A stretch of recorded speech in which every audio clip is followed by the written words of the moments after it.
सब एक लाइन में खड़े हो जाओ और एक एक करके बताओ तुम किसका दिया करती हो और किसका दिया पहनती हो।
बेटी तुम कौन हो और इतने बड़े जंगल में अकेली क्या कर रही हो? तब शहजादी ने पूरा मामला उस बूढ़ी औरत के सामने बयान किया कि वो यहाँ कैसे पहुंची है। वो बूढ़ी औरत शहजादी को रोटी में रहने के लिए देती है और कहती है, बेटी मैं शहर में काम करती हूँ और 8 दिन के बाद आऊंगी। तुम इस झोपड़ी में रहना और यहाँ पर खाने का सामान भी मौजूद है और तुम पास में एक नदी है, वहाँ से तुम गड्ढा भर लिया करना। सुबह बूढ़ी औरत चली जाती है और शहजादी यहाँ झोपड़ी में अकेली रह जाती है और झोपड़ी की साफ सफाई करने लगती है। बकरी का दूध निकालकर आधा अपने लिए रख लेती है और आधा बाहर रख देती है ताकि कोई भूखा प्यासा आए तो उसे पीकर चला जाए। फिर अंदर जाकर सो जाती है। सुबह सवेरे जब शहजादी की आंख खुलती है तो वो क्या देखती है कि वो दूध का पर्दा तो खाली है, लेकिन उसके पास एक नार पड़ा हुआ है जो देखने में एक नायाब और कीमती मालूम पड़ता है और पास से सांप की नजर निशान की नजर आते हैं। तब शहजादी को याद आता है कि बचपन में उसने सुना था जब कोई नायाब सांप खुश होता है तो वो एक ऐसा नाम उगलता है जिसकी कीमत हीरे जवरात से भी ज्यादा कीमती होती है। और शहजादी बहुत ज्यादा हैरान होती है और दिल ही दिल में सोचने लगती है कि शायद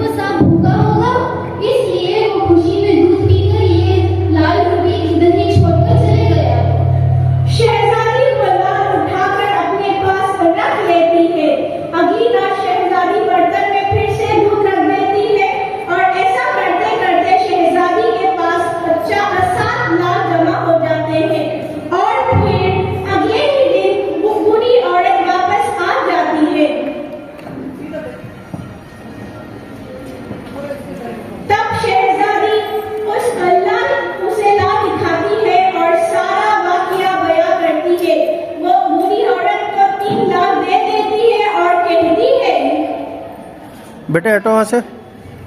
शहर जाते जाते वक्त ये लाल रूबी बेचकर और अपने साथ महल बनाने के मजदूर लेकर आ रहे हैं अपने साथ। और बाकी के 4 लाल अपने गले में हार बनाकर पहन लेती है और कुछ ही महीनों में एक आलीशान महल तैयार हो जाता है जिसमें बूढ़ी औरत और शहजादी रहने लगती है। और ऐसा आलीशान महल में हर तरह के नौकर चाकर दुनिया की तमाम नियामतें मौजूद होती है। शहजादी जंगल में एक लकड़ी की फैक्ट्री लगाती है जिसमें गरीब काम करते हैं और उनकी रोजी रोटी उसी से चलती है। देखते ही देखते जंगल एक शहरनुमा बन जाता है और दूर दूर तक ये धूम मच जाती है कि शहजादी बहुत ही ज्यादा रहमदिल है। यह खबर उड़ते उड़ते उस बादशाह के कान तक पहुंचती है। तब बादशाह कहता है कि कौन से मुल्क की शहजादी है जिसकी लोग इतनी तारीफ कर रहे हैं। तब बादशाह अपने सिपाहियों के हाथ पैगाम भेजता है कि वो शहजादी से मुलाकात करना चाहता है।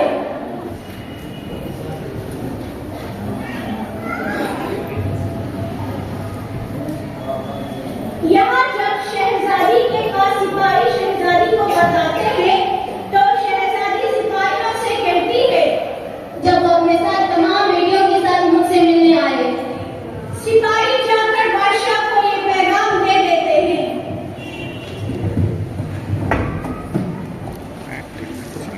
एक दिन बादशाह अपनी तमाम बेटियों के साथ शहजादी से मुलाकात करने के लिए उनके महल जाता है।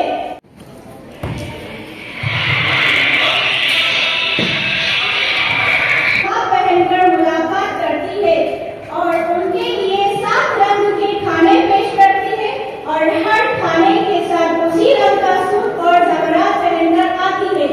महल की ये शान और शौकत और खूबसूरती और शहजादी का यह अंदाज बादशाह और सभी शहजादियों को बहुत हैरान और मुतासिर करता है। आखिर में बादशाह शहजादी से कह देता है कि तुम मेरी बेटी की तरह हो या तुम मेरी बेटी की जगह पर हो। मैंने तुम्हारे कहने पे मेरे 7 बेटियों को साथ लेकर आया हूँ। फिर भला ये हमसे कैसा करा? बहुत ही इसरार पर शहजादी कहती है अच्छा ठीक है मैं तैयार होकर आती हूँ। ये तो तैयार है और इतने महंगे ज़ेवरात पहने हुए हैं, अब और भी तैयार होकर आएगी। इतने में सब क्या देखते हैं? तुम अभी जिंदा हो।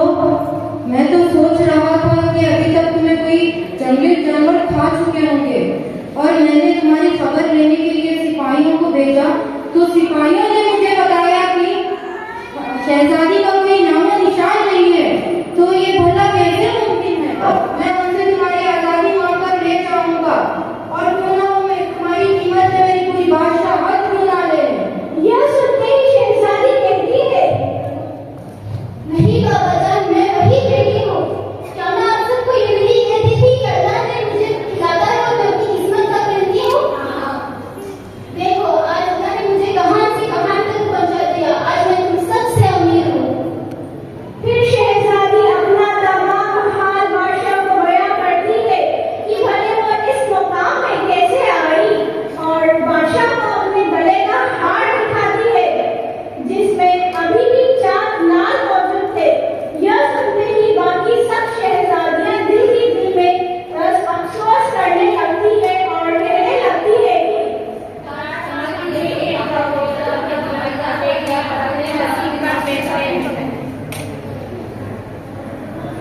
दोस्तों हमेशा अल्लाह पाक की जात पर यकीन रखो और अल्लाह जिस हाल में रखे अल्लाह का शुक्र अदा करते रहो।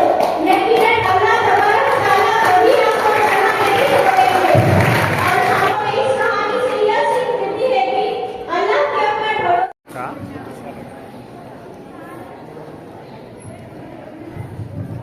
Chat picture. Chat. सेंटर में खड़ जाना मैं